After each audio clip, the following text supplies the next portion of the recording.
She says there would be a strong and swift military response to an attack by North Korea. The United States deployed F-22 stealth fighter jets yesterday in South Korea. That was part of the annual joint military drill. General Richard Myers is a former chairman of the Joint Chiefs of Staff, also a CBS News contributor. General, good morning. Hey, good morning, Charlie. General, let's start with this idea of North Korea. How do you separate rhetoric from intent? And secondly, if they are serious, what capability do they have? Well, let's start with the capability. North Korea has a very large standing army, over 1 million-man army. Pretty antiquated equipment. Their aircraft, their Navy is pretty antiquated. Submarines, pretty good, especially small submarines.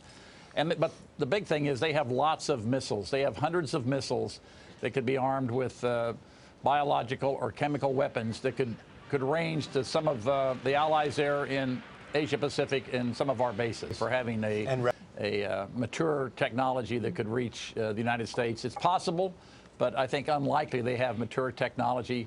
Plus, the length of time it takes to prepare one of their long-range missiles, we would have plenty of warning and lots of options once the missiles on the launch pad. And is that why we have those F-22s in the area and did those B-2 runs?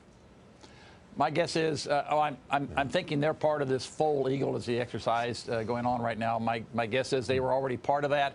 Perhaps they added the B-2 or the F-22 just as a response to all the rhetoric, but it would not be unusual for those aircraft to come into that exercise. It is a field exercise, so that's not unusual in and of itself. All right. One question. Do you believe that if, in fact, there's an attack on South Korea, that there would be a massive retaliation against North Korea and the end of the regime? That's my personal belief. I think they have to know that any attack of any size on any ally there, including the U.S. in Asia-Pacific, would be their last official act.